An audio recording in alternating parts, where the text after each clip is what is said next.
We are live. We are live. Let's go. All right. Do I have to accept anything? I don't think so. Let's just want to make sure I have the link Okay. to blast. All right. It is the Boris Dirk podcast, and we are live reacting to some NBA trades because the NBA season decided to wake up after its slumber for a couple months here. I'm joined by my co-host, as always, Drew Semler. Drew, how are you? Dude, I thought for a second that I had lost track of time. At like noon today, I thought, oh, the trade deadline's today, and I completely forgot. I Googled it, reminded myself it's in 2 days. Today was the beginning of NBA Black Friday, and I'm just grateful to be here. I'm sick as a dog, gums hurt, all the things that happen when the sinus infection hits you in the office, and we're going to find a way. Hey, Coach Godnick, how are you? I'm doing great. It's great to be here. Just getting over being sick as a dog, and sorry to pass it along to you, but that's why you brought in the reinforcement. The Drew game.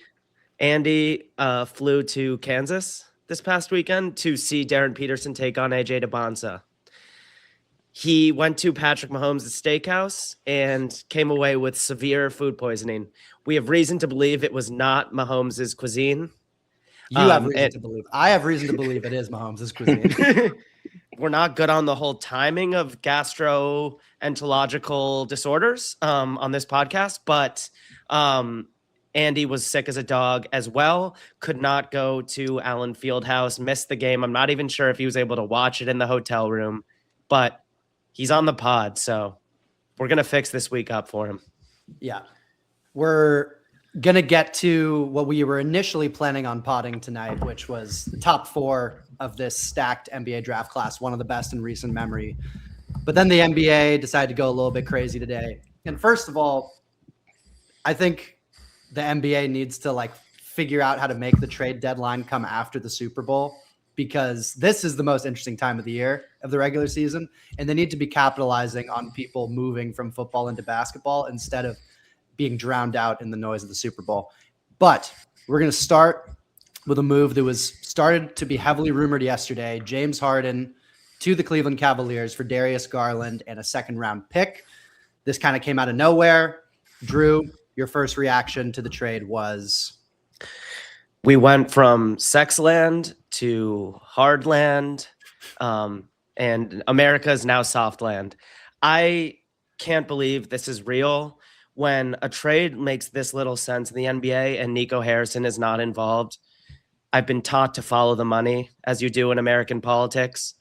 And I think that's what's going on here. I just refuse to believe that Cleveland thinks in a vacuum, that even the season that James Harden has had this year makes him more valuable than an injury-riddled Darius Garland at his age. I just refuse to believe they value Harden as an asset more. This is a win now, and probably I haven't done the tax math myself, but I think this will just give them a path to getting below the second apron, which for our more casual listeners, like the second apron is an incredibly difficult obstacle for a lot of these teams that are, paying their guys a lot of money.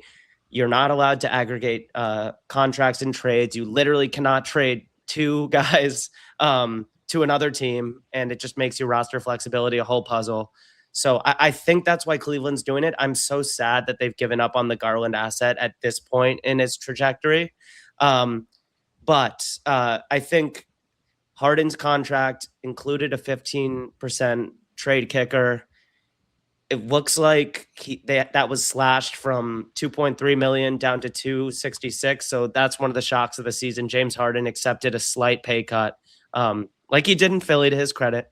Yep. But I'd just be really down in the dumps if I were a Cleveland fan right now, because Evan Mobley's been out. The team hasn't performed like they did last year. Outside of some really fun Jalen Tyson flashes, it just feels like the value of the roster is on the decline, and it looked like they were on a path to winning for a long time. Yeah, and Harden's raw numbers are better than Garland's this year, but you can't go on that. Like Garland, he's younger. Coach, you rooted for James Harden as a member of the Brooklyn Nets, your team, for a couple years. What's your read on all this, having now been privy to multiple James Harden force outs? Rooted is a very interesting word to use there, as I was a notable, let's not say hater, let's say lack of fan of James Harden on the Brooklyn Nets. And once he left as well, I have the same stance as Drew and yourself. I absolutely hate it for Cleveland. Huge Garland fan, again, with the asset, just getting off of it for James Harden. I really don't understand. Also, attaching a second-round pick, Garland's the kind of guy that you really would think that you're getting in assets for to come into the team.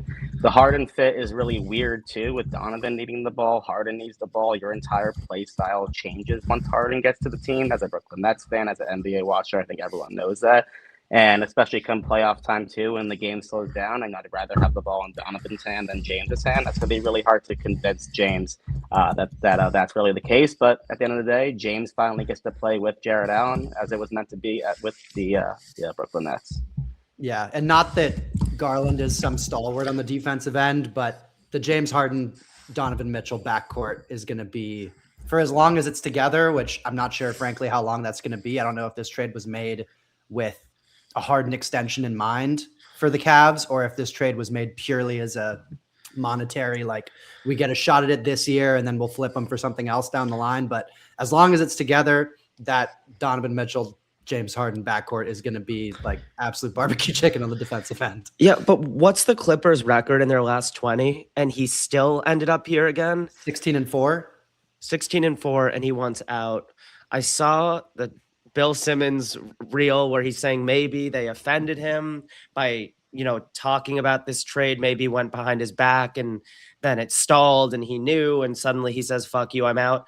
Like, sorry, man, it's part of the business. You're not a guy that teams build their futures around anymore. But the last thing I want to say before I pass it to Coach, I am going to have the highest usage rate today because, again, I'm sick. I'm usually shy. But this is such a fuck you to the rest of the East.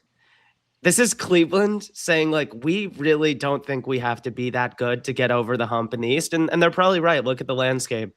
And they probably just doubt Garland's ability to get healthy and find a rhythm in time for the most important games this year. And so they're going all in on, money flexibility in the near term and winnability this year. And I think it'll prove short-sighted. I think Darius Garland's trade value has not yet peaked in the NBA. And I just believe in him. Like, he's a good vibes player. I know he's a sieve on defense. I know he presents all of the conundrums that your typical guard his size does, but that he is a special straw that will stir a drink somewhere for a winning team. He's someone whose impact goes beyond box score stats, it feels like. And Harden is like, for his career, has always been the preeminent box score guy, maybe the best box score filler we've seen in the last 10 years, him and Russ. But Garland, his contribution to ball movement, his ability to penetrate. Drew, you always say, like, non-Kyrie division, who's got the best handle in the NBA? Like, Garland has a good argument for that in terms of that sort of next generation with his wiggle and his ability to play make. So, yeah, it's a weird move for Cleveland. I know that, short-term Garland has barely played this year. Apparently they were looking into putting more plates into his shoes so he could play through whatever foot injury he has now, which is, feet are never anything to play around with in the NBA. But if he can play and be like a real contributor for the Clippers, I like it for them. And you're not going to have Harden disappearing in 3 out of your 6 first-round playoff games. And yeah, you signed Garland you have Garland locked up for a while. You have cap space from other stuff, and you actually now have an avenue to pivot towards a younger team once Kawhi kind of ages out. Garland Zubats is an interesting pick and roll duo. And yeah, Harden's going to be, good feeding lobs to Jared Allen and Evan Mobley, but I don't really get it as a medium term move for Cleveland. And it seems like it either is a desperate move or that they're trying to line up for something else, and that the jury's still out on whatever, like the pieces are going to fall finally for them. Yeah, and like I was gonna say that too, Max, about the Zubac fit with Garland there. I really like that. I think it'd be really fun to watch too, especially with athletes on the wings around Garland. Like I'm really excited to watch what Tyler can do there. And the thing that I'm just confused about from the Cleveland perspective is like I think Harden, and I never say good things about Harden, he's a really good regular season floor lifter. He can really get you to what 45, 50 wins now in the NBA with a decent team around him. But we see what he does in the postseason. And I know that Cleveland this year is different than years past, where they're having a great regular season and the postseason they fall apart. This year they're obviously struggling. But like if Cleveland's whole thing coming into the season was how are we going to take that next step in the playoffs, James Harden is on the bottom of the list of the answers that I'm really looking for. Like you're going to see, I think, a little bit of stunts in the growth of certain players around Harden as well there.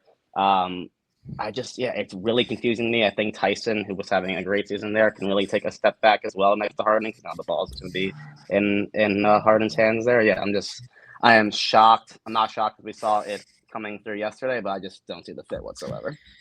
Got a message in the chat to breathe through my nose from Nate. I can't breathe through my nose right now, but in general, mouth breathing is an issue, and it's probably impacting my facial structure over time. But thanks for keeping me in the moment, Nate. We know the mic's good. Yeah, it's a great mic, Shure V6. But I just can't believe it. I can't believe we're talking Harden this late in the game. I can't believe Cleveland. I know it's been year after year of the Cleveland injuries, but they were still just in a place where you don't sell on that sort of asset. I just and on the most basic level, Cleveland goes from DeAndre Hunter and Darius Garland to Keon Ellis, who I really like, but I'm not sure I like him more than DeAndre Hunter, and 36-year-old James Harden, who hates everywhere he goes, even when they win. So yeah, scary times for Cleveland. And just to recap, and this has been done in a few places, but to recap, we got Chirons, by the way. This is a real pod now. The James Harden journey to this point was, traded against his will to Houston. Then he goes to Houston. They trade for Dwight Howard. And I know I'm kind of just rehashing that famous Dallas halftime commentator rant, but he goes to Houston. Dwight Howard goes there because he needs another star. And then he doesn't like playing with Dwight, and Dwight gets traded. Then Chris Paul comes in. That goes really well. And then he gets tired of playing with Chris Paul. Chris Paul gets shipped out for Russell Westbrook, again at Harden's behest. Then that doesn't work out. Harden shows up in a fat suit and demands a trade to the Brooklyn Nets. He goes to the Nets. That works out for like 12 games. And then he once again demands a trade back to Daryl Morey with the Sixers. Within 24 months, we've got him telling a group of young Chinese children that Daryl Morey is a liar and he's never going to play for him again. And then he's a Clipper. And then all of a sudden, after the Clippers go 16-4, after it seemed like they were dead and gone, he asked out again. So it's really just a special run of, clearly just bag chasing from Harden. Like it's all about getting the next extension for him, which I respect the fact that he's at this point very transparent in his motivations. Like it'd be fun to play on a competitive winning team, but it's really just about nailing down the next extension, which hey, more power to him, but not someone who I would want to be in the business of employing on my basketball team if I was trying to compete for championships. But that is just me. That was, I just want to say our legal team asked me to add, there were some Chinese adults witnessing that speech. All right. The second trade, let's get into Celtics Bulls. Vucevic for Anthony Simons and some second round capital. Max, your thoughts? I was pretty low on Vucevic, and in general, I'm pretty low on Vuce. And then when Brad Stevens traded for him, I was like, wait, am I wrong? I think I might be wrong. So I hate the fact that the Celtics traded for someone who's going to help them in a playoff run this year, because their big issue this year is they just didn't have any big depth behind Neemias Queta. And now they have a guy who at least offensively can look a lot like how Al Horford looked for them over the past couple of years in terms of a dribble, pass, shoot big. He's shooting decent percentage on three this year. And defensively, he's not going to be great, but I'd bring him off the bench to just use him as like a better version of Luka Garza. And maybe they were definitely trying to get a little bit more for Anthony Simons than they ended up getting, but it ended up being Vooch.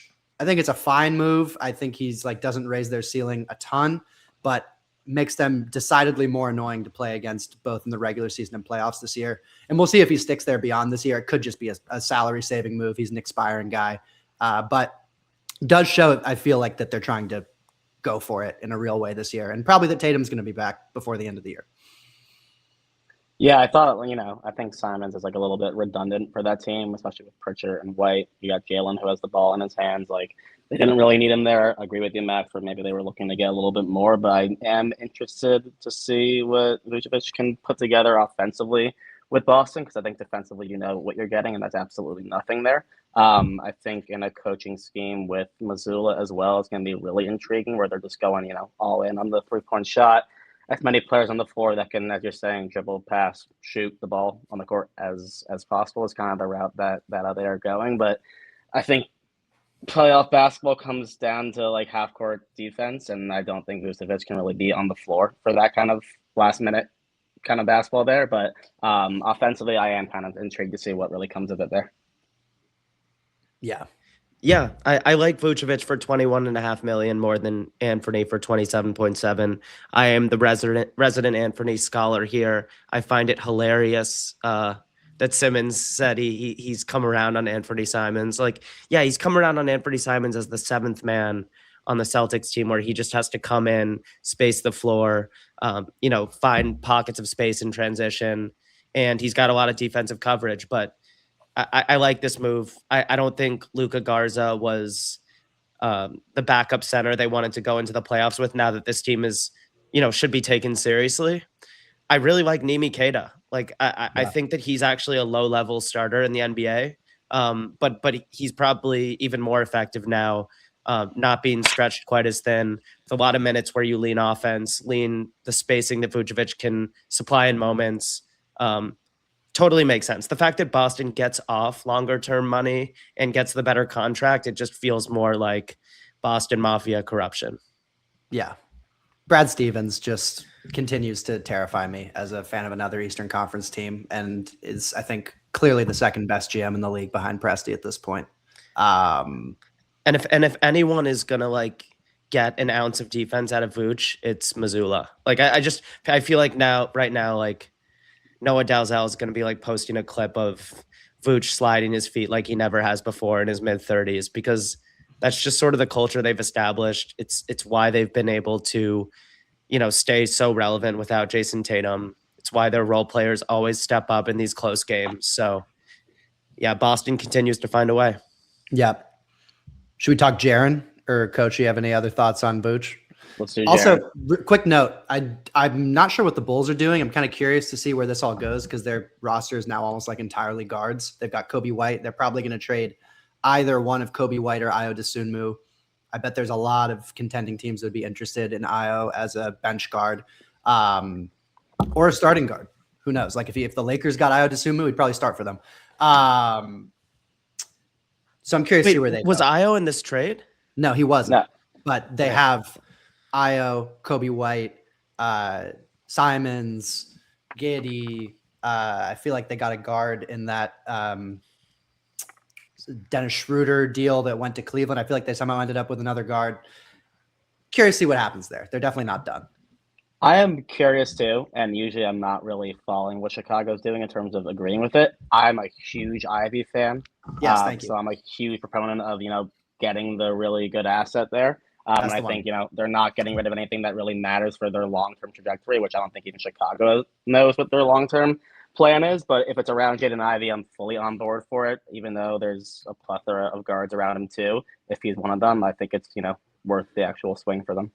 Yeah, we can hit on Ivy quick. I was shocked that all he got traded for was Kevin Huerter. Maybe not shocked, because he's been like a bench player for the Pistons this year. And it's gone like, he's just had a rough start to his career, kind of luck-wise, where he had takes guards a while, but he had a rough rookie year. Second year, Monty Williams came in, and the team didn't make any sense. He was being benched for Killian Hayes. He's clearly better. And then the year after that, his third year, this past season, he actually started to really show some things. His three-point shot was coming along. He was scoring like 18 points a game. and just like really looking like a dynamic player. And then he breaks his leg. And then this year, coming back from breaking his leg, it took him, he didn't play until like 20 games into the season or however many it was. And then he's just kind of working his way back into a team that's like rolling without him. And he gets traded for Kevin Huerter, who is a shooter who's currently shooting 31% from three on the season. Although, you know, you obviously expect him to shoot better than that going forward. But yeah, again, agree with you. Not a fan of the Bulls front office in general, but I like scooping up Ivey as like a second draft guy for basically nothing. So yeah, isn't the like silver lining of a guy like Jaden Ivey having such a tough few first years in the NBA that like his second deal could be really appealing? I don't know why you don't try to keep him around again, like Garland, like rehab the trade stock, maybe sign him on a more team-friendly deal. You couldn't do that with Garland. He's locked into the money for a couple more years. But with Ivey, like I just have a feeling, even if he's nowhere as good as he should end up in the NBA, he'll still be an appealing guy on his next deal. And also, if he can't be the on-ball guy that we all fantasize Jaden Ivey might be one day, I could see like his catch and shoot game continuing to stabilize, and he's like a really useful slasher off the ball. This isn't the last we'll hear of Jaden Ivey. It's been an awful series of events as you detailed, but I hope he gets a shot. Yeah. Just one more thing on Jaden Ivey there. Like, where the other team in this trade was Minnesota. If Minnesota gets Ivey, he's starting for that team. Like, they're looking for point guard help there too. Like, I am not quitting on Ivey, and I think that there's teams out there as well that, you know, this might not be the actual last stop for him too. Yeah. All right. Let's talk the other big trade from today, which was definitely the most shocking one, of Jaren Jackson going from Memphis to the Utah Jazz. I feel like the Utah always moves in silence. Like way back in the day, the Darren Williams trade to the Nets, like there was zero noise about it before it happened. Jaren Jackson for 3 firsts that are sort of middling value, I'd say. And a lot of players actually who got thrown into this deal that I'm a lot more interested in than the picks, going both ways, honestly. But Drew, your initial read, do you like the Utah sort of pushing in, not all the chips, but a good deal of chips for Jaren Jackson? Do you think like it makes sense for them where they are right now? I like it. I like teams that want to be good, especially teams that have sucked for a little while. Like, you got to put your chips somewhere. And I was shocked by this. I didn't think this was their timeline. Not that they're like a significant, you know, fighter in the West now, but Jaren Jackson is, by the way, if Kessler comes back next year and is healthy, which is no guarantee, because what was his serious injury? Was it an Achilles? No, I feel like it was an upper body thing, but I can't remember. Shoulder? Oh, okay. Well, if Kessler is himself next year, there isn't a better guy to put next to him in the league than Jaren Jackson. I don't love that they're going all in on Keontae George, and I know that looks insane with the numbers Keontae George has put up so far this year. Like, he's actually having an insane season. I updated my view of the Keontae stats today. He's averaging like 6.5 free throw attempts a game. The efficiency after the first couple of years not being efficient is just sublime this year. So they obviously think he's their lead guard of the future and their go-to scorer. I don't know what this means for Lowry. Like, maybe this team is going to be really good next year, but giving up Walter Clayton and the firsts, it feels a little bit aggressive, but also 3 future firsts, like, you just pray one of those guys will end up as good as Jaren Jackson Jr. despite his flaws. Yeah, and the first, it sounds exciting at first because they're coming from Utah, who's not a very good team at the moment, but only one of the first is actually a Jazz first, and it's next year where, yeah, it'll probably be in the 10 to 16 range, I would guess, if they're like a low-level playoff team, play in, back half of the lottery. And next year's draft is also supposed to be a really weak draft by comparison. This year's draft, as we'll talk about once we get through the trades, is one of the strongest that we've seen in years, especially at the top. Next year's class, we're seeing sort of the regression as far as it's going to look a lot more like 2024's class, where like there wasn't really any kind of top prospect that was available. And it's like starting a normal draft however many spots down, 6, 7, 8. So the fact that 2 of the picks are in the 2027 draft, definitely, and one of them's from the Lakers too, which is also probably going to be in the late teens. And then the most valuable pick probably is that 2031 Phoenix pick, which, like, who knows? I thought Phoenix would suck. They're good this year. Maybe that means they have a good culture. Maybe it's a flash in the pan, and 6 years from now, they're going to suck again. But again, too many teams are okay sucking for 5 years. Once in a while, I know it sounds irresponsible. Fuck the 2031 pick. It doesn't exist. At some point, you've got to win for your fans. Ask the Blazers fan and the Nets fan in this call right now. So Walter Clayton Jr. is the only asset I'd really be sad about parting ways with. But what struck me, when I first looked at this deal is the Jazz get 4 good players. Jaren, great player. However you feel about the contract, he's a winning player. Landale, dog. Like, he belongs in an NBA rotation. Serviceable backup big for sure. If Ime likes playing him, you want him on your playoff team. John Conchar, this is the John Conchar trade for the real ones. Little stocks merchant. John Hollinger, is John Hollinger the real ones? I like John Conchar. I have a feeling he's probably one of the best practice players in the NBA. And Vince Williams, who's like a versatile switchblade, can play like 4 positions in a pinch. Yeah. I was shocked that he was just like thrown into this deal because he's not making any money, I don't think. So he was just like, we'd like Vince Williams too. I'm pretty sure he's on like a 2nd round contract. So I come away from this just saying, like, I don't love Keontae George. I wouldn't go all in on him. I actually probably would have sold highest on Keontae and tried to give Walter Clayton a chance. I just believe in that guy that much. But the Jazz have a lot of good players now. They do. I absolutely love it as well. I'm really excited to watch Utah Jazz basketball the rest of the year. I'm really excited to watch Utah Jazz basketball next year when all these guys are together, as you were saying. Kessler hopefully back as well. The size of a front court with Jaren, with Laurie, with Walker is mesmerizing there. Like, the versatility there could be really special. And then obviously I know Max wants to talk about it too, but like with their 1st round pick this year being protected as well, like if you can add a real top guy to that roster from this draft, like Utah could have something that's similar to what Charlotte's doing right now next year, where it's a lot of young pieces together, some veterans who are playing really well there too, and putting together some really good basketball that they haven't seen for quite some time. And I fully am aligned with Drew, where sometimes just go for it. Like, you're a bad team, let's change that by getting a really good player that might not be the perfect fit, but why not do it? Yeah, so their pick is this year is top 8 protected. They're currently in the 6th draft slot, and I have a hard time believing they're going to catch any of the teams in front of them. Maybe they will, but Washington, Brooklyn, Indiana, New Orleans, and Sacramento are playing some pretty aggressively bad basketball this year. Now they're 4 games up tank-wise on Milwaukee and Dallas and Memphis. So, like, with Milwaukee and Memphis bottoming out, I'm not sure either of those teams are going to catch Utah in the tank race. It would suck if they just traded him when he literally just played a game the other night and then they just shut him down for the rest of the season with a bullshit injury. Like, I would hate that as an NBA fan. We were already seeing with Trae Young, which I hate as a Knicks fan, but like as an NBA fan, if we've got these 2 teams trading for all-stars in the middle of the season in Trae Young and Jaren Jackson, and neither of them are going to play at all down the course of the season just so they can keep their protected picks, like, that seems like an issue that the NBA needs to figure out. I was gonna say this feels like this is as crazy as it gets, maybe with the modern CBA at trade deadlines. Unless we get a Giannis trade, like these are the sort of deals you see. Like Memphis is going cap sponge mode. I saw someone reported that they're building around Zach Edey and Cedric Howard.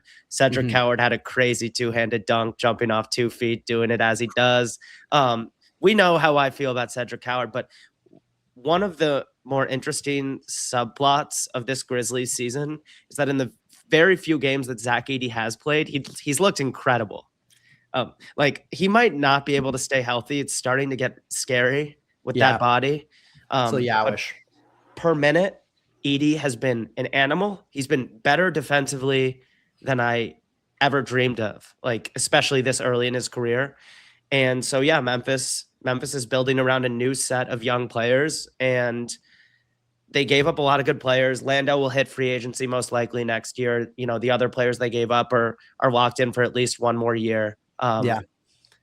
Hendricks is solid too. I like him as a pickup for them, like 3-and-D forward. He had a horrific like leg snapped in half type injury last season and hasn't really gotten to show himself yet. But I think he's going to be a solid pro as well.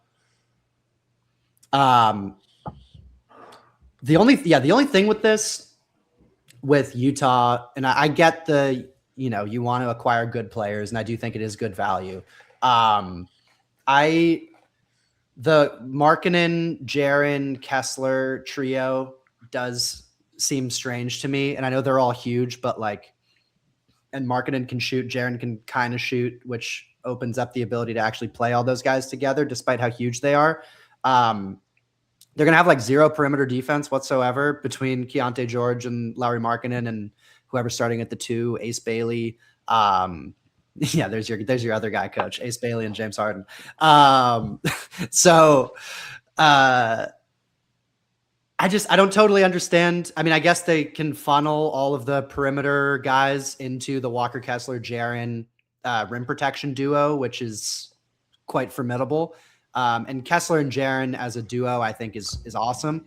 But I do still feel like that.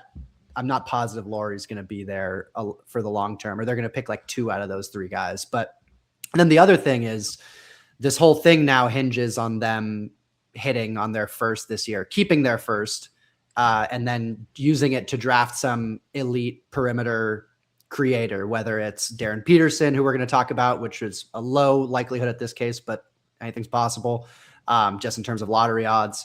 And then some other guys, Keaton Wagler, Kingston Flemings. If they get another point guard or 2 guard who really hits, and they can plug them in between Keontae and their 3 bigs now. So yeah, it's an interesting trade. It's a weird trade. I think there's still going to be some stuff that filters out over the next couple of days that might clarify the approach a little bit more for both teams. From the Memphis perspective, I think it's just crazy that Jaren Bane Grizzlies just kind of fizzled out. They were top 2-3 seed for a few years in a row there, and they really peaked in that game 2 against the Warriors in 2022, where Ja had 47 points. They were in Golden State. They tied the series at a game apiece, and it seemed like this was a young ascending team that was going to just keep going up and be a Western Conference contender for years to come. And then they never won a playoff series again. Ja had the whole gun fiasco and then injuries. They trade Bane, and now they trade Jackson. I assume that trade is going to be around the corner, whether it's before the deadline or over the summer. But it just goes to show that these young ascending teams doesn't mean you have a 10-year runway. It can end really fast. I always say this, Spurs fans, don't talk about 15 years of Wemby. I mean, Wemby's a different case because he's got a unique body, but yeah, I thought Ja had found a small guard, non 3-point shooting, go-to move in the playoffs, which is just drive middle and rise over a big, a few feet in front of the free throw line. It was working against Golden State in that series before he got hurt. I do wonder if Memphis looked into ways to get really good again, and then got a sense of where Ja was at mentally this year.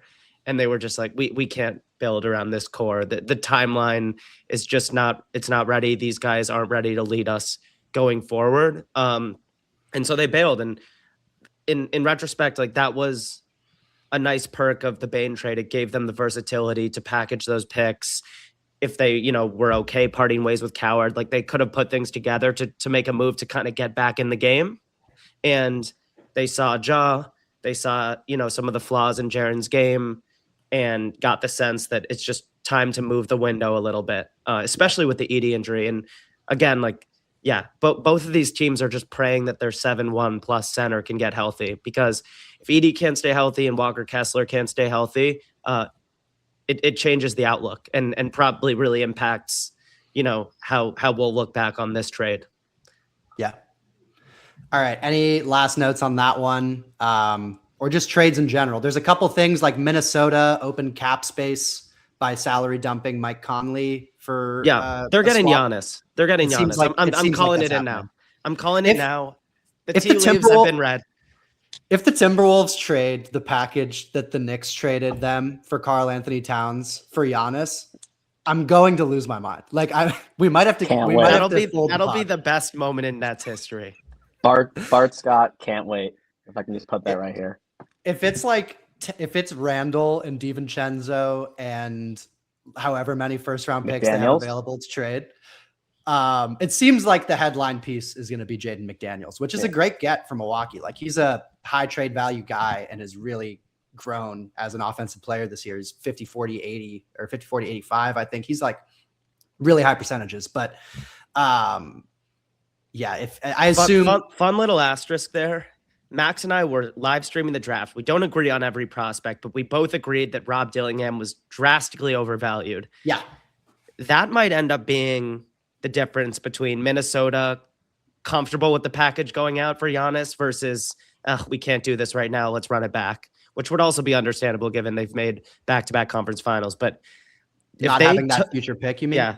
If they traded up to 8, let's just accept that they were going to go up to that pick and took Buzelis or maybe Jalen Tyson, somebody that Milwaukee could get excited about as a side dish in the trade. They might have enough, but it feels like they'd have to gut themselves too much for my liking for Giannis, considering how good the Nuggets look, how good the Thunder still are, how scary the Spurs are now. I haven't looked into it enough to know whether I do it, but it does feel like Minnesota has the good buzz right now. Yeah. I don't know if the Bucks were watching the Knicks tonight. Mohamed Diawara looked pretty good. Maybe he could Oh, be God. sweet. Yeah, that dude has the J-Dub posture. His head is like 1 foot out in front of his body. Yeah, the new scout measurement I need is neck length. Because like the guys with the really high shoulders and short necks, like J-Dub, Cedric Coward. Yeah. They should have a Jalen Suggs sponsored corner of the combine where they just see how many sweatbands they can put on your neck. If we're talking New York markets for Giannis as well, Giannis should take a look at what Jaeger is doing right now too in our 16-point loss to the Lakers. But no, was it only 16? Because when I checked, they were down by like 30 something. Yeah, they were down by 30 something early. But you know, Jaeger likes to do it in the fourth quarter. I thought we were trending towards three words. Day'Ron Sharp. I thought we were trending towards our third 50-point loss of the season for the Nets. All right, it'll be let's by keep the it weekend. moving. The only other stuff to cover with the trades, Minnesota, see what they do, is at the Giannis place. Detroit adding kind of a Malik Beasley replacement and Kevin Huerter. See if that ends up working for them. It hurts to lose Ivey, but he is the type of piece that they need as far as shooting. And yeah, we'll see if anything happens with Giannis, see if anything happens with Jared Allen. If I'm the Lakers, I would be all over Jared Allen, trying to offer as much as I can. Like, this is the type of guy that you try to pair with Luka Doncic as a rim running 5. He's the same age. He can protect the rim. He can throw down lobs. He's never played with a sort of lob creator of Luka's degree. So I would be all over it if I was them, but they probably won't be. And they probably don't have And I'll just reiterate as we move on to some draft talk. Memphis, I think, is going to be a yard sale now. I don't think that's a warm take. Deadline facilitators have more leverage now than they did before the aprons. Like there are just so many teams desperate to get in better money situations. And so Memphis probably, wouldn't want to sell Ja, where the stock is right now, but I wouldn't be surprised if they just sold everything for pieces now. Yeah. All right. Any last trade words, Coach, before we go to the prospects? All right. The initial idea for this pod was to talk through the top of the draft, the top 4 prospects, let's say, and then anyone else we want to throw in there, because usually we save draft content for later in the season, but this is one of the most hyped classes and just like special freshman classes that we've seen in a while. We've got Darren Peterson, who put on an absolute show against BYU over the weekend. Our Boris Dirk draft correspondent, Coach Andy Godnick, was going to travel to Kansas to see that game in person. He did travel to Kansas, as Drew covered at the top of the show.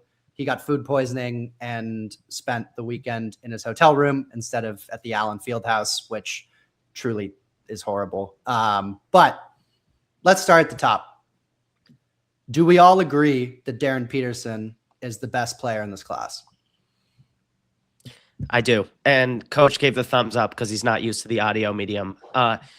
Yeah, I'm there. I think he's really special. I'm going to have to do some recon in these last couple months leading up to the draft. We've got more than a couple. Just what's going on with his health, the relationship with the agent, because you see some weird stuff like the agents talking to the coaches during the game. I don't like that stuff. That smells a little Ace Bailey to me, just psychologically. But when he's on the floor, he's not Ace Bailey. When he's on the floor, this looks like one of the best guard prospects of our lifetimes and just a ready-made offensive engine for the league as we know it. There's some Shea in there. There's a little bit of Ant with the explosive downhill. He loves a dribble pull-up. This guy's game is electric. And also, even in the limited minutes and the limited appearances, when he's on the floor, he looks like a man amongst boys. I saw someone say, like, he's the most polished guard they've seen at the college level since Kyrie, which is interesting because Kyrie also, like, barely played in college. Yeah. But some guards, they just, you give them the ball in high major college basketball, and even today against 25-year-olds in a different college landscape, and Jaren Peterson looks like the 27-year-old who was drafted by the Knicks, played in Westchester, and then went back to dominate the Big 12. Yeah. I mean, yeah, I'm just learning. And he's 19. So he is 19. And a couple of things about Darren that I feel like we always hear the same things about him, like just a few different things. Like there's an interview from Bill Self earlier in the season, before the season actually started. And it was saying that Darren during practice, like, dominated a full scrimmage of only making threes. And the most impressive part was that Darren's best quality is not that he's like a perimeter shooter. He can do it, like, literally everything. I think at the next level, he's going to dominate the game at every single level, from the free throw line, from three, from mid range, getting to the rack. Like, he'll literally be able to do anything. And something also reminded me, I remember Drew during the Bub Carrington draft was telling me about how his shot is very consistent in the shot type and the form. And I see a lot of that in Darren's shot as well, whether it be from three, whether it be on that dribble pull-up, as you were saying. Like, it's very consistent, which is something I really like to see from draftees at coming into the next level, where, like, they're going to be going against stronger defenders. How can you get that consistent shot up at every single spot on the floor? He has that.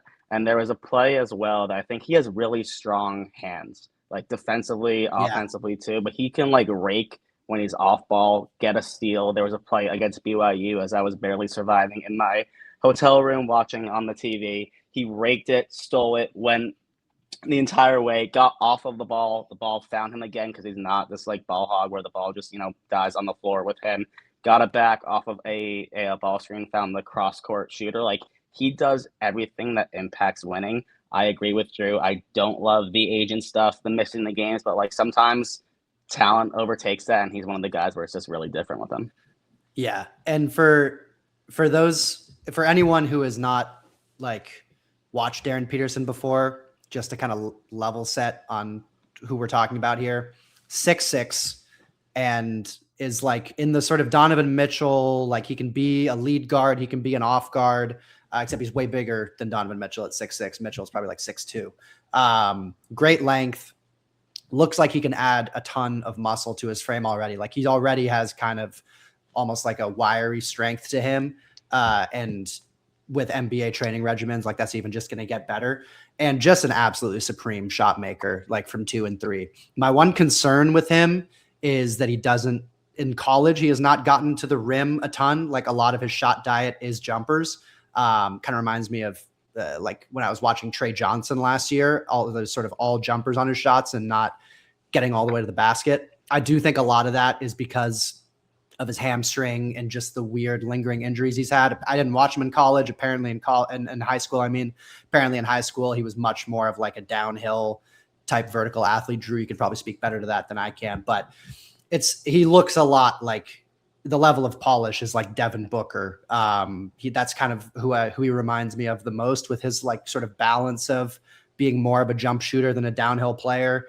He's got some two-way ability, which we've seen Book tap into more over the past few years. Although I wouldn't project him to be like a lockdown two-way player, but I expect him to be awesome offensive scorer and then, like, holds his own on the defensive end.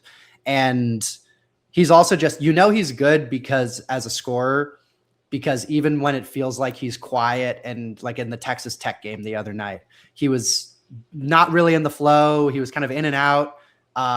His shooting numbers weren't great. And then still at halftime, he finds his way to 10 points, which in a college game is like, if you're scoring 20 points in a college game, that's a lot. And he's doing it through free throws. He draws a lot of fouls. And then just his jumper is incredibly pure. Like, I don't know who the best comps are for him. I like Devin Booker the most, but yeah, I think he's a clear number one. Yeah. He's also been really clutch, which just like, I think that's also been a cure to my fears of like what's going on between the ears with this guy. In the big moments, he hit those 3 free throws when he was hobbling with the hamstring against TCU. He obviously made the back-to-back threes against Texas Tech. Or wait, no, who did he just hit? No, Texas Tech. Yeah. Yeah. And so all in on Darren Peterson. You mentioned the defense. I think he could be a really good defender. It's just a matter of like, will he have the cardio and the energy to take that on as he is like given the keys to an NBA offense pretty early. This guy just looks like a rare Cade Cunningham level, like defense manipulator.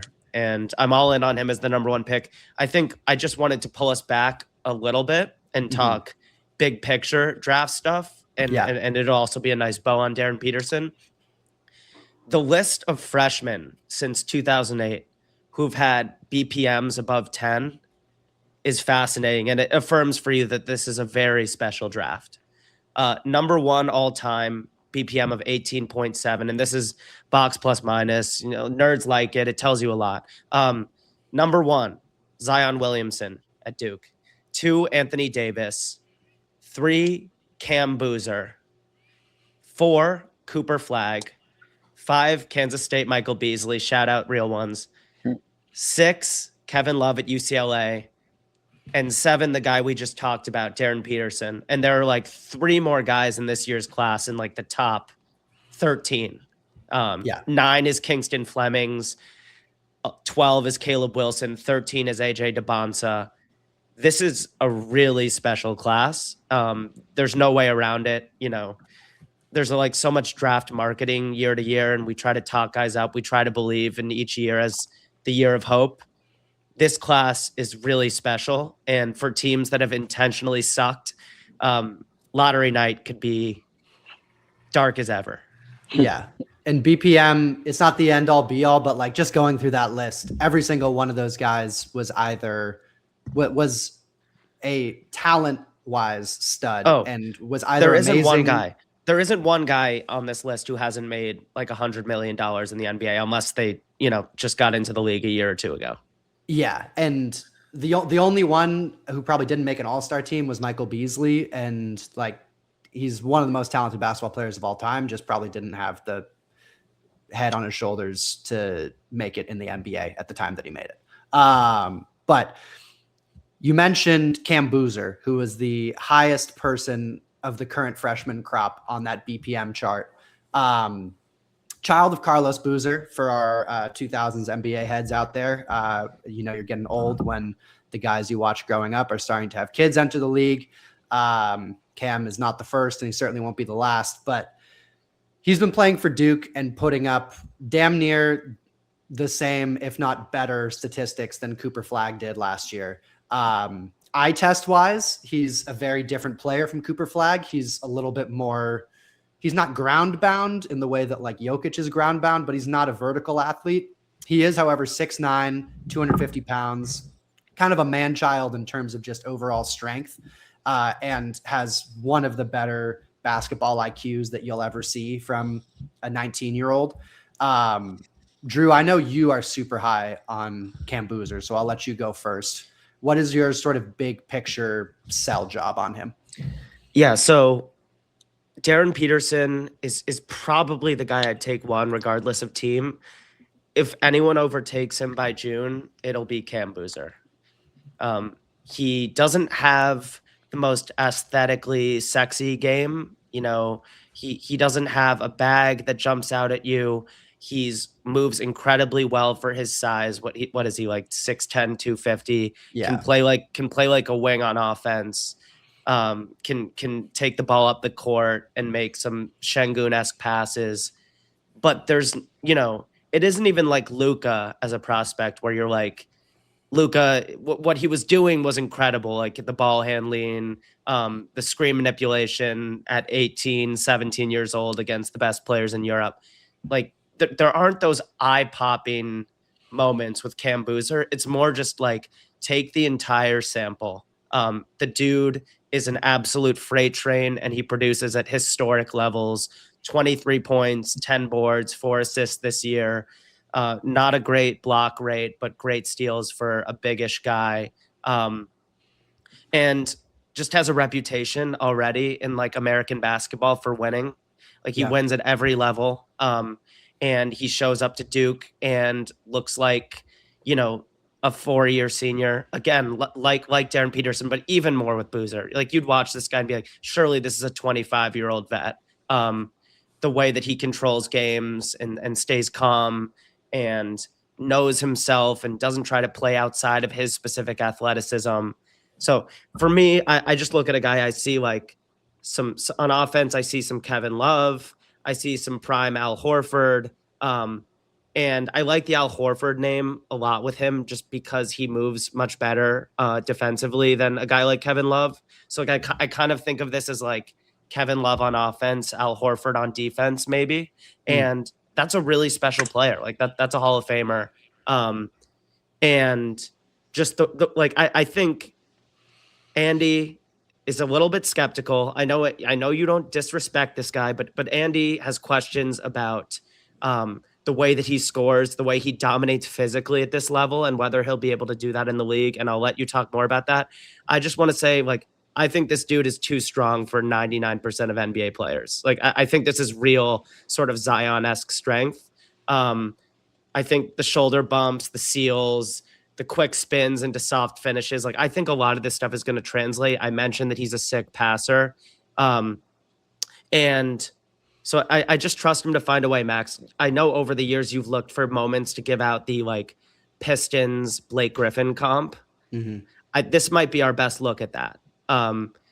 And that guy was special. He couldn't stay healthy, but like, maybe not all the defensive five you want him to be, but does just about everything else you can do on the floor to help your team win. Yeah. Coach. Thanks for setting me up there, Drew. I absolutely love Cam. I just have Cam as my third prospect, not my second prospect, but I'll get into that later. I saw Cam play in high school as a junior in a tournament called the Throne live. And not to sound like Bill, but I do think that you learn a lot seeing a player live. And it was in like a tournament when the seniors were like the Wagner and Isaiah Collier class, and like Boozer was coming in with all of this hype and a lot of pressure there. And the thing that stood out to me, I'm talking about all like positives here, as Drew was mentioning, he's a winner. He won the entire tournament. He dominated with his strength. But what impressed me the most was that he dominated with his basketball IQ. Like he is as smart as it gets on both ends of the floor. He always finds a way to be in the right spot offensively too, whether it be around the rim, whether it be rolling to the rim, or either playmaking out of ball screens too. The thing that makes me most excited about him, besides the classic intangibles with him that I absolutely love, I'm a stickler for bigs that can be inverted ball screen players. I would love to see Cam have the ball at the NBA level with a guard setting the ball screen, and you have his entire 250 frame going downhill to the rim. And I think he's a elite passer, 4.1 assists per game right now. Just had a 19 and 12 game tonight in the win against Boston College. Like seeing that kind of skill set going downhill at the next level, I am a little wary about the strength, at the next level, would that be his most, intangible skill set there. But I think his basketball IQ and his passing makes him a no doubt about a prospect at the next level. The only other thing that makes me a little bit wary about not putting him at number 2 right now, and definitely not putting him above Darren, there's something with just like, and I know you mentioned it earlier, Max, about like he's not the shout about it athlete on the court. I think there's just like a lateral second step that he's a little bit slow on, that I think if he's being switched out onto perimeter ball handlers at the next level, he might be a step slow with that. And that's why I think offensively too, he might be a step slow in terms of learning how to create his own shot, to where I think numbers wise will put him up in his rookie year. but it might take him 2-3 years to really showcase like what he can really do at the next level because of those, limitations, I would say. Yeah, I think with Boozer, defensively, I like him as a 4 who can switch. I do think he's pretty firmly a 4. I don't see him being a good enough rim protector to be a 5. Maybe you can sprinkle him in as sort of just like an all switching lineup, and he's certainly a good enough rebounder to be a 5. I think his rebounding is incredible. It seems like he has at least 12 rebounds every game. And Duke plays just like a switch everything type of system where he's being tested and trusted to switch on the perimeter and try to guard, opposing guards and perimeter players. So I like him as a switchable 4. I do think that when it comes to his sort of vertical pop, that's the only concern I have as far as finishing around the basket, where everything is going to have to be a layup. Like he's not going to dunk over guys. Having said that, I see like his floor as like a smarter Julius Randle, basically. Because Randle is sort of that big bruising playmaking 4. They have very similar sort of dimensions. We'll see what the wingspan measurement is, but same height and weight. And I just think that Boozer, he's like a coach on the floor. He makes the right pass every time. Every time he gets double teamed, he kicks it out. He's a low turnover player. And if you watch him or just look at his shot chart, it's like Joe Mazzulla has like an earpiece into his ear where the only shots that he takes are layups, free throws, and threes. You never see him take a bad shot. You never see him take a bad mid-range. Maybe he'll try to force a finish over like 2 defenders at the rim. But aside from that, you just don't see like the not to contrast him to another Duke guy, but the Paolo, like, let me take my jab step mid-range right now. You just don't see him do that. He's always focused on just what is the best play on this play. And I just think between like from an analytics perspective, if a front office really weighs analytics heavily, like the Grizzlies, for instance, if the Grizzlies got the number 1 pick, I could very easily see them taking Cam Boozer just because they're a team that like lives and dies by the spreadsheet with their draft picks for the most part. That's why they picked Zach Edey, among other reasons. And by all the analytics nerds say like Cam Boozer is a Hall of Famer hiding in plain sight. Like there's Tim Duncan comps that get thrown around, which is a little rich for my blood, but like you see that in draft Twitter. I think that's more about the competitiveness, the solidity, the fact that this dude just keeps showing up on national TV playing 35 minutes and showing up for his team in all of the gritty ways in addition to like the star ways. Yeah. He don't believe any position they try to tell you Cam Boozer plays. Like I think he might be a 1 in the NBA on offense. And I here's a take for you. I think if you just slotted him into the Paolo role in Orlando, the Magic would be better tonight. Like that. Yeah. That's how good I think Cam Boozer is. And that IQ just gives, like you said, gives him such a high floor. I can't get on board with the Randle thing. I know you say smarter, but Randle's tough shot diet is just so central to his identity as a player. Fair. And Cam Boozer is like, there's no ego to his game. He accepts his limitations with open arms because he knows all of the ways he can hurt you with, his wide base, his post creation, the kickouts, the reposts. He knows the ball is coming back to him. He doesn't play at all like a guy who has been showered with gifts and praise since he was 13 because of who his dad is and because how good he was in AAU. He, as opposed to Dybantsa, who was more interesting to me as a prospect a few years ago, like Cam Boozer just gets better and better and better. Yeah. And shout out Carlos Boozer for raising 2 just guys that play the right way, between Cam and then his brother Caden, who plays for Duke as well. And maybe he'll come out this year. Maybe he'll be a next year prospect. But both of them just absolutely play the right way. And for the record, Randall's not my favorite comp for Boozer. I like the Love comp the best.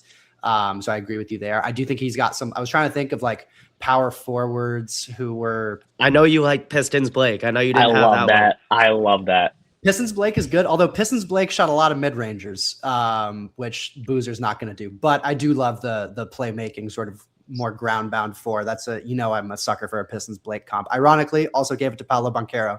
And by the way, we've talked a lot in the last couple of years about teams going bigger in certain matchups and loving the too big look. the Jared Allen Mobley, the Chet Hartenstein looks. There are also teams that continue to lean small. And there are a lot of wins to be stolen in the regular season. The Bulls are about to play with Jalen Smith as their go-to center. The Grizzlies center as of right now is Santi Aldama. Cam Boozer is going to put a few of these fives who should be fours in the grave. And I hope he can add a little bit of nuance to the scoring game, because Coach is right. There are limitations to the ways he gets 23 in college. He will have to adjust. Certain finishes just won't be in the cards against NBA defensive anchors. And I just trust him to figure it out. Yeah. And the last thing I wanted to say real quick is I love the Pau Gasol comp for Cam Boozer. Just a little bit shorter Pau Gasol. Comp Tourette's. Coach, go. I was just going to mention one more thing. It's ironic on the night. Tonight he shot 0 free throws in the game. But never mind. He's down to 7 on my board. He does average 7.1 attempts from the line per game and shoots 76%. He's gonna get fouled a lot at the next level. Physicality. And he makes them right now at a really good clip, and I can see that getting into the mid 80s for a guy like him too. So that's what makes me really excited about him as well. I guarantee you that the Thunder War Room has raised the question behind closed doors in noise canceling room. Do we just package 7 picks we've got for Cam Boozer and say, sorry, Sorber, don't hate the player, hate the knee, and let Hardenstein walk, and just let Chet play next to Cam Boozer for a few years? It's a perfect combo. Him and Star in Washington, sort of same vibe, perfect combo. And Cam, you could slot Cam into 30 teams. Yeah. Only other things to mention with him, which we sort of touched on, but we should emphasize, is he's an elite steals guy. His defensive hands are awesome. And the other piece of the analytics with him beyond his efficiency and shot selection is he's going to generate a ton of extra possessions through steals and offensive rebounds. I haven't gone through all the prospects in this class, but he's one of the better steals guys and one of the better rebounding guys. And the modern NBA we're seeing with teams like the Rockets, the Knicks, some of these teams that just really rely on pounding the glass, he's going to be very helpful for teams that are trying to do that. So that's the last note I wanted to hit on with him. The remaining 2 guys who we have not discussed from this consensus top 4, which may not be the top 4 of everyone in this call, are AJ Dybantsa, who probably entered the year as the most ballyhooed prospect, him and Darren sort of neck and neck, and Caleb Wilson from North Carolina, both 6'9" forwards, both purported to be supreme athletes. I would argue only one of them really is. I think we're all kind of on the same board of how we have them ordered, unless Drew, is AJ above Caleb on your board? You cannot watch Caleb Wilson and AJ Dybantsa play basketball and tell me that Caleb Wilson is not the better 5-on-5 basketball player. If this were a 1-on-1 league, AJ might go over Darren. It's insane at 6'10", the things he can do to put the ball in the basket. And relatively speaking, I don't care. I know in my bones when I watch Caleb Wilson fight like a dog in Pascal Siakam-esque fashion for UNC, that he is the guy that I'd rather build around as a struggling NBA team in the top, third of the lottery right now. Coach, I'll let you go with Caleb. Who am I going with there? Caleb, or am I going with AJ? Take your pick. I know who you want to pick. Don't make it too boring. I'm going to go Caleb. The reason why I have Cam at number 3 is not because I have AJ at number 2. It's because I have Caleb at number 2. I am mesmerized by Caleb Wilson. I don't say that by meaning I'm not by Cam, but I think Caleb Wilson is a different player than I've ever seen before. With him, I keep saying he moves like a gazelle in transition, in the half court, in every single aspect of basketball. He moves with a purpose, and I wrote down on my screen, motor. He just plays nonstop, competes. He has that same will to win as Cam, I believe, just at a different skill set. The thing for me as well with with him. There was a play that I know like was circulating on a Twitter where he just blocked a shot, took it coast to coast, went between the legs, did a full spin, and just finished at the rim. Like he does it in ways where you're thinking like, oh, that's just like athlete, raw athleticism there, just talent. He does it with a pure thought. Offensively, I think he can do a lot with the ball in his hands. I think he can do a lot in terms of inverted ball screens. I think he can do a lot off the ball. I know Max, when you were watching him, that little mid post turnaround he has there too. It's just like you don't expect that coming from him there as well. Like he's just as talented as it gets there. He has to put on muscle. He's going to get bodied in the first year in the NBA. But I think with time, once he adds that to him, he's going to be an unstoppable force offensively. I think defensively, he can be really versatile too. And if we're talking about winners, if we're talking about leaders, take a look at Caleb Wilson's social media presence. Take a look at Caleb Wilson's interviews. He has the perfect attitude. He is the perfect leader. He loves the game. He loves his team. And I am obsessed with Caleb. Okay, so as of February 3rd, 2026, Coach has Caleb 2. I have Caleb 3 after Cam. This is like if you took 19-year-old Jeremy Grant's body and just turned up all of the athleticism sliders, like took it to another level. And that's not even an insult to Caleb. Like the Q's fans remember, young Jeremy was a pogo stick. But similar to Coach, the first time I watched Caleb Wilson, my intro to Caleb was the Kansas game, their second game of the year. And I just wrote down second jump, chaos athlete. And I worry about the scoring polish. Like, I'm not convinced that he is going to be a number one scorer for a team. It doesn't scare me at all because, again, we always talk about this. There are only so many, like, all else fails, like, two-way superstars that I'm not expecting, like, a few of the best 20 players ever in this draft, as special as it is. But when he defends without fouling and he's just out sprinting in transition and playing 3 times harder and 3 times more selflessly than AJ Dybantsa, it blows my mind that Caleb at 3 isn't the consensus right now. I think it will be by the time the draft rolls around, unless I feel like I'm taking crazy pills. If not, but I'm right there with you. I've got Peterson 1, Boozer 2, Caleb 3, Dybantsa 4 at the moment, and I haven't gone through the rest of the draft. It's possible someone's going to arise who bumps Dybantsa lower than 4, and we'll get to talking about AJ and why we don't have him in the top 3, any of us. But with Caleb, the athleticism is otherworldly, and that's the selling point. But he's also not just like run and dunk man.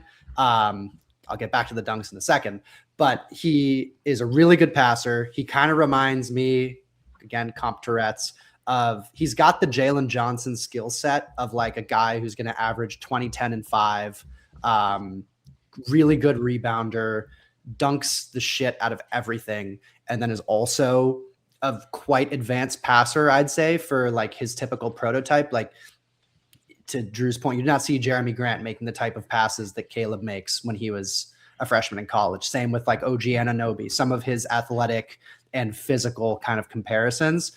So the passing's a selling point, the fact that he dunks everything. He's got a much more advanced mid-range game than I would have expected. And then the heart and hustle and motor. But big thing that I've sort of I've been deep diving the draft since 2022. So this is the 5th draft I've done. Guys, if they're going to be all-stars in the NBA, almost always they need to make it look easy in college. Like if you're going to dominate at the NBA level, you need to be like head and shoulders above the competition in college. And there is no easier shot in basketball, if you can do it, than a dunk. For me, maybe not the easiest shot in basketball, but for Caleb Wilson, probably the easiest shot. He leads the entire country in dunks. He has 66 dunks on the season. Second place is 57. He has more dunks than Cam Boozer and AJ Dybantsa put together, which, like, granted, that's not the way that their games are geared, but like it shows that he's generating easy looks for himself at the basket, which he also, like, it's not all grab and go coast to coast into a Euro and dunk on someone, which he can do, and he looks like baby Giannis. And let's be real, he looks more dangerous than 19-year-old Giannis, but that's a whole different context. I'm glad you said the Giannis name and not me. He gets a lot of he creates dunks in half court too, because he's 6'10" and he jumps like a 6'6" dunk contest candidate. Second jump, third jump. There isn't an athletic trait in which he isn't special, and he looks like he has a frame that will fill out. And I think that his path to being a number one scorer is he gets in the sort of strength program that Giannis did, just completely changes his already special body to a point where he gets all those easy points, just going downhill, not even needing all the guile and trickery in the world to get to the basket because he's that special of an athlete. But he's sort of clever like Giannis too in the way that he bumps you and spins. It's not all raw athleticism, but I do think people get a little bit carried away when they see like in half court Caleb Wilson back you down and hit like a fading turnaround J. Like those flashes are awesome, and they tell you that with the right skill development, he can easily become like the next wing who was a little bit raw and develops like a Kawhi-esque scoring game, although Kawhi's development is unique or something. Yeah. There's enough there to believe in it, but it is still raw. Like the half court scoring, it isn't layered, it isn't super nuanced, but you mentioned the passing flashes. Like there's just enough there in every bucket for you to say, I'm betting on the athlete, I'm betting on the competitor. Yeah, the only concern really for me is his ability as like a primary creator. Like he might be like an Aaron Gordon or something at the next level where he's just feasting off of looks that another like awesome creator is getting for him. But to your point, Arizona Aaron Gordon did not make it look nearly this easy. Yeah. And yeah, that's really what it comes down to. And we'll get to AJ Dybantsa too, who I think is the reason why I'm lower on him is that he does not make things look incredibly easy. But Coach, I feel like you have one more Caleb point before we go to that. Yeah, just one more on Caleb. 1.5 steals, 1.3 blocks, 2.8 stocks. Like I said that Darren has really strong hands. I think Caleb has really active hands. Like he's just disrupting plays on both ends constantly. I need him to be able to shoot more than 1.13 per game. Like right now he's shooting 25% from that. If he's going to be what I think he really can be, that's got to be higher there too. There's a player comp that I'm scared to say, but I'm just going to say it. Like, I think if he could fill out and really like hone it in, like Miami Heat Bosch is a little bit there offensively for me in terms of like a little bit of that face-up game, playing off ball of really good primary creator. So he doesn't have that role where he has to like create for everybody. But I think, offensively active dunking, running the baseline there into the dunker spot. I don't know if he's gonna be Bosch, but that was one that kind of popped into my mind just now. That's not that scary. I don't see it because that was Bosch's like stretch 5 era. However, I also get the sense that he will find whatever role is most beneficial to his team. Like, and if that means that defense is his calling card his first few years in the league, he'll happily buy in. Yeah, I can't like. I want to see a world where imagine if he and Cam ended up in the same program as like a 4 or 5 this year in college. It would have been bonkers, but yeah. Instead they play each other this Saturday. Yeah, the comp that scares me that I'm too scared to say, but I'm going to say anyway, is that which Drew mentioned is that he really does have some plays that look like Giannis in the open court. Like maybe it's the 98th percentile outcome. But there's like a Giannis outcome, I feel like, for him on the board. And that's why I like Jalen Johnson, because I feel like that's kind of like a diet Giannis sort of comparison for him. And I'm sort of morally opposed to comping prospects to Hall of Famers just because those are such rare outcomes. So yeah, Siakam, Drew, you mentioned that one. I like that one a lot. Aaron Gordon as kind of more of like a median outcome. Jalen Johnson with just higher motors, one I keep coming back to, but I love him. Last guy who we're going to touch on, AJ Dybantsa, who entered the year as the consensus number 1. A couple years ago, we were saying, Cooper Flagg is great, but AJ Dybantsa the year after is like really the wing that you want to be going for. For the record, by the way, I think if Cooper Flagg was in this draft, he would go number 1 overall as a prospect, not with like what we've seen in the NBA, just like as a prospect last year, he was that good. You guys can feel free to chime in on that too. I feel like, do we all agree on that? That Flagg's better than Peterson? Okay. Yes. It's really hard for me to put myself in a standardized draft to draft thing. I should start doing like tiers agnostic of draft class. I haven't thought about it hard enough, but at the very least, like Coop would be, it would be a top 3 conversation. It wouldn't be a sure thing for me, Coop over Darren. Fair. Okay. Also speaks to how good Darren is as a prospect. Yeah, but and with it's Dybantsa, about what we knew then. After seeing Cooper Flag the last few weeks, I would take him over everyone in this draft just because we've seen it on an NBA floor. yeah. With Dybantsa, when you just turn on a BYU game, if you've never seen him before, like you can immediately tell which guy is the prospect because he's 6'9", he's crazy long. He looks like I feel like he's going to have some sort of crazy measurement at the combine, whether it's like his hand size or his wingspan. Something just looks kind of freakish with the way that he moves, like kind of glitchy. And he's got like a pretty good looking shot from the mid range. He feasts on a diet of kind of turnaround mid range jumpers, which in comparison to Caleb Wilson, this is why I have Caleb higher, is when Dybantsa plays, it doesn't look nearly as easy for him because he's scoring on these like drives through traffic where he's drawing fouls, which is a skill, but he has to work really hard for those. Or he's like backing down and shooting his sort of 15-foot turnaround, which again is nowhere near as easy of a look as Caleb is generating with all the dunks that he gets. So with Dybantsa, you see the appeal because he's a 6'9" like wing shot creator, which is what the NBA has been built on over the last decades with, LeBron, Kevin Durant, Paul George, Jason Tatum, like these big wings who can dribble, pass, and shoot. Dybantsa profiles as a guy who might be able to do that, but I worry with how difficult it's looking in college for him to sort of get his shots off and generate separation against really elite competition, that's just going to translate to the NBA where it's going to be even harder for him. And he's just going to be subsisting on tough mid-range shots. But Drew, where are you at on Dybantsa? I'm just out. I'm out. Like he's a special talent. I watched him when he was 16 play on like a Facebook live stream in some AAU tournament. And it was a tournament where the whatever Maine team was also playing. Maine Celtics? No, that's their G League team. But Coop was playing. Not against AJ in the game that I saw, but I remember thinking and saying this to you guys for like a year. Cooper Flag is special, but he's not the best American prospect right now. Mm-hmm. AJ Dybantsa is that guy. There, you heard the cough. It's not great. AJ stalled in his development and feels a lot to me like a symptom of some of the things that are wrong with like modern basketball culture.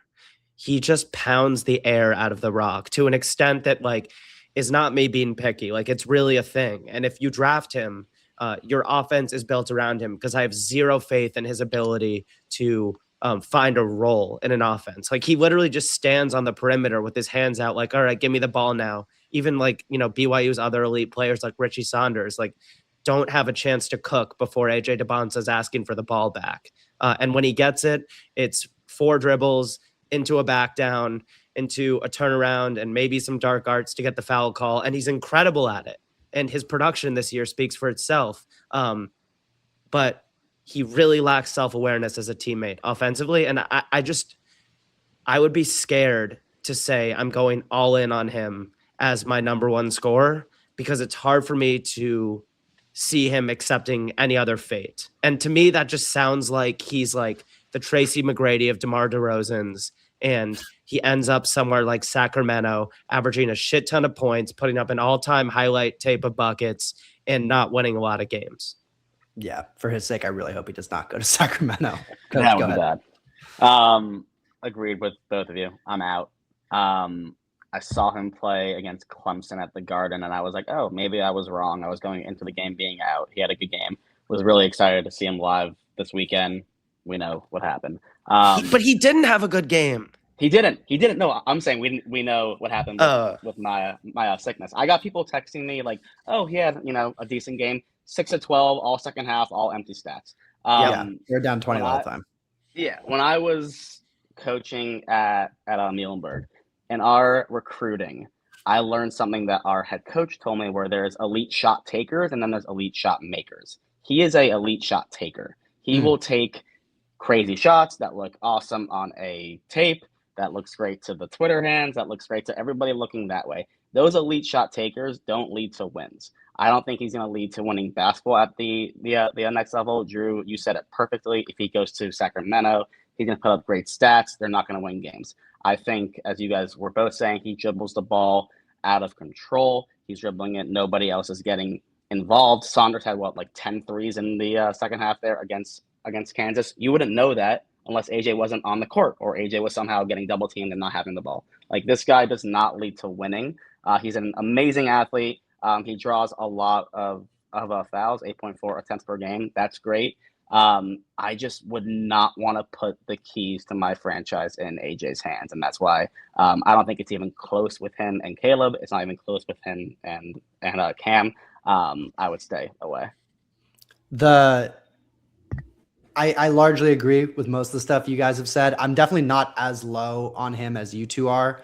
Although partially I need to, decide how I feel about Kingston Flemings and some of the guys a little bit lower on the board. But there is definitely like a taller DeMar DeRozan thing, as you were saying, Drew, where it might be that all he does is like take elbow turnarounds and draw fouls. And that's just his offensive diet, which, look, DeMar DeRozan's carved out a really nice career for himself.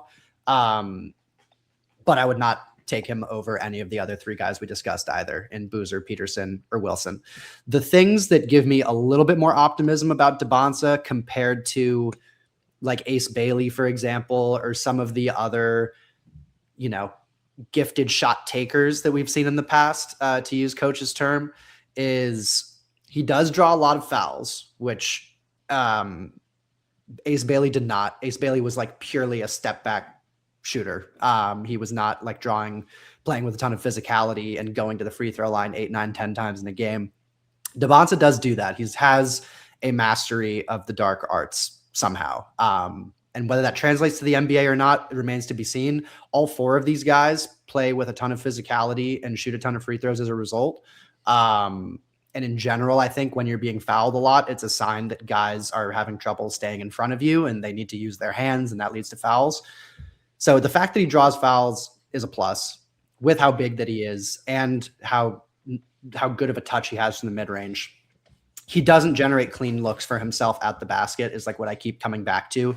He's not getting, whether it's his first step or his last step, he's not getting that extension to the rim where he has like clean, unperturbed looks at layups and dunks. And Caleb Wilson, by the way, Caleb Wilson leads the NCAA in dunks right now by 10 dunks. And the list after him is all centers. Yeah. And Coach, like, you knocked Caleb's, 1.1 3-point attempts a game. And it worries me that he's not experimenting. I also love it. I love that he's like, this isn't my game yet. I score inside the arc right now. That's how I'm going to be efficient for my team.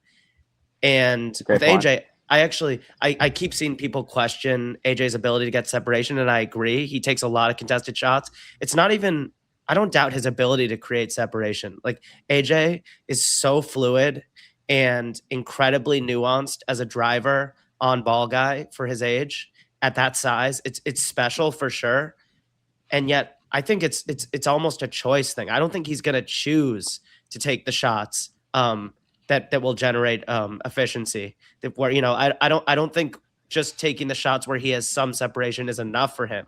He has this insatiable hunger for tough shots and again, mixtape building that I just don't want any part of. And if I'm wrong about AJ Dybantsa, it'll be because I'm a bit deranged in my distaste for the modern heliocentric star. Like, I even look at 2026 Luka Doncic, 2026 Jalen Brunson, 2026 James Harden, and also 2010s James Harden. And I don't want that on my team, even if it leads to winning.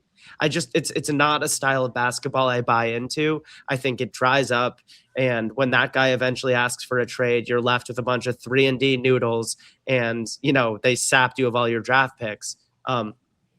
There's just an extreme selfishness to AJ's game that scares the hell out of me. And at least when you are that type of rock pounder, be the hardest working guy on defense. When Kawhi isn't passing the ball, he's still guarding his tail off. And Dybantsa is not an elite court mapper like those guys I just mentioned, and he doesn't show great consistent defensive effort and IQ. And that's why I think he's going to be a highly paid, highly productive, losing player in the NBA. Yeah. Something I like to look at and ask myself when I'm like looking at college players and high school players is like, what can they do when they don't have it going? Like Darren, as I was saying, like defensively, he's gonna rake at balls, he's gonna make plays there, he's gonna find open teammates. Cam Boozer, no question about it, will impact winning. Caleb Wilson, same exact thing. AJ, if he doesn't have the shot going, if the whistle isn't going his way, what is he doing to impact winning basketball? I really don't think that there is anything there. Like the one thing is like 6.4 rebounds per game. That should be higher. If you're going to be the best player on the team, like go get 8 boards a game. Like go be a guy that will disrupt the defensive glass, create second chance opportunities. I just think like he's not going to be a special winning basketball player if the scoring isn't there. What else does he actually do? Yeah. All right. So to recap, we all have Darren Peterson 1. Coach, how big is the gap between Darren and Caleb in your mind? There's a gap. Okay. There's a gap. And Drew, between Cam and Darren in your mind, how big is the gap? Small gap. Cam can do some things to get up there. If we start to hear weird intel on Darren, like his hamstring wasn't as bad as we thought, or he shut it down voluntarily, like I might question the intangibles just a little bit. I'm holding on to the tape of him on the court itself, which tells me he's a superstar and the best prospect in this draft. Big drop off from Cam to Caleb, just in terms of sure thing franchise cornerstone. Like again, Cam won't be the most glamorous, flashy, smooth, central bucket getter, but I'm more confident that Cam can be a rock you build around than Caleb. But I still love Caleb. And then after Caleb, it is a significant drop again. And I'm still figuring out who that number 4 is going to be. It will not be AJ Dybantsa. Again, and it's not because I don't recognize his tremendous talents. And in a lot of drafts, he'd go number 1 because we just salivate over 6'10" guys who score as easily as he does at the college level. But guys like Wagler, Kingston Flemings, there are a couple guys in the mix right now for me that I really like, who are going to have a chance at 4, and it will not be the BYU wing scorer. All right. Great. Well, we did it. We made it through the live stream. Appreciate everyone who was watching along and following our trade talk or draft talk. Hope to be back here a little bit more often. But yeah. We will be back soon. Thank you, Coach, for joining. Thank you, Drew, for powering through your flu game. Yeah. Any final words?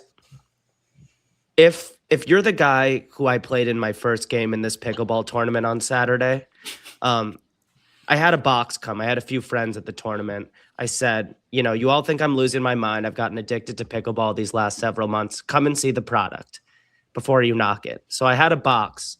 So I've got a few friends, hopefully 1 or 2 of them will be on the pod in the coming months, who witnessed like a 40-year-old man just lose his shit, call me gay, make fun of me for being bald, because he didn't like a call my teammate made.